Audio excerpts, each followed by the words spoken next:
Bien, bonjour à toutes et à tous. Nous allons reprendre ce dialogue avec Maurice Genevoix qui va nous raconter une courte mais originale histoire du front de 14, mais dans un sens particulier sur des thèmes diversifiés. Alors, ces thèmes vont être l'enthousiasme, l'épileptique, l'ordre donné, l'attente et le rassemblement. Ça va être court. Enthousiasme. Nous marchons. Nous marchons.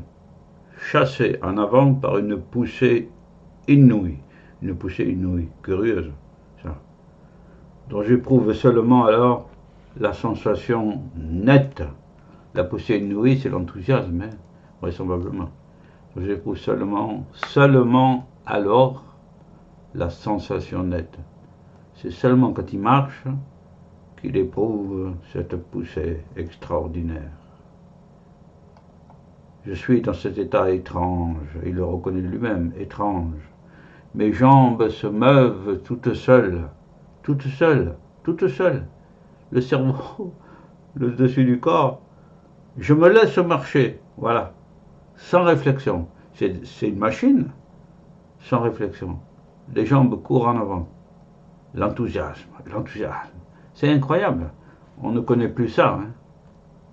Je me laisse marcher sans réflexion. Les jambes se meuvent toutes seules.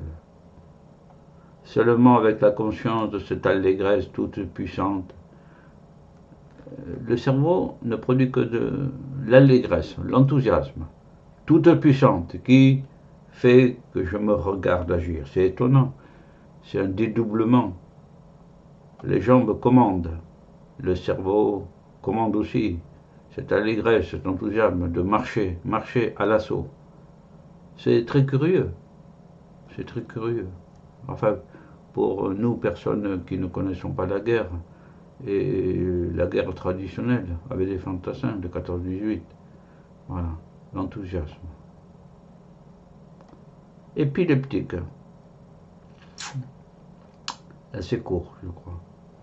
Deux hommes amènent un être chétif qui se tortille entre leurs bras, bave par les coins de la bouche et pousse des cris sauvages. Des cris sauvages. Un épileptique en pleine crise. C'est pas le premier qu'il voit sans doute. Hein.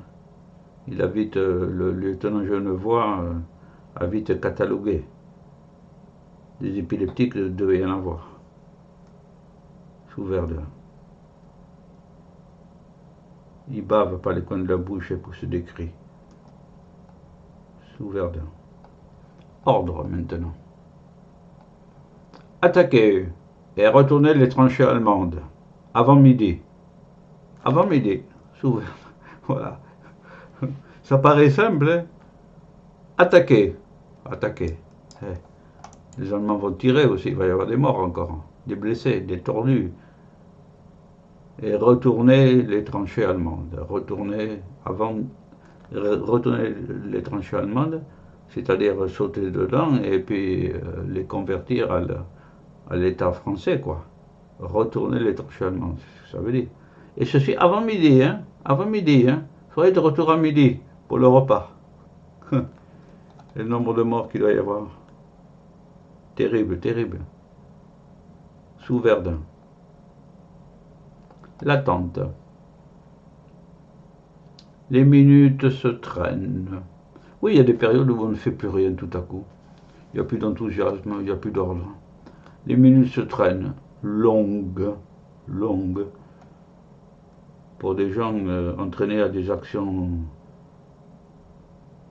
extraordinaires, les minutes non occupées sont longues, énervantes, énervantes, énervantes. Oui, par rapport aux jambes qui commandent d'avancer dans l'enthousiasme, quand on ne fait plus rien, longue, énervante. Le rassemblement, dernier concept. Nous sommes là un millier. Un millier. Ça fait du monde, hein.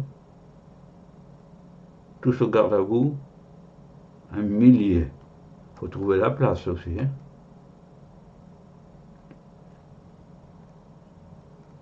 Voilà, c'était divers passages sur le terme bouger, mais le premier sur les jambes qui commande d'avancer dans cette allégresse, dans cet enthousiasme, dans cet état second qui fait que le corps commande, c'est extraordinaire. Voilà.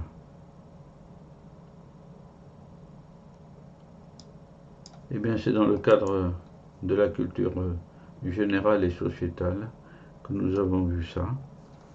Et toujours pareil, faites votre profit de tout ça. Parlez-en aussi, parlez-en, exposez. Car vraiment, c'est des situations que nous ne connaissons plus. Voilà. Au revoir à toutes et à tous.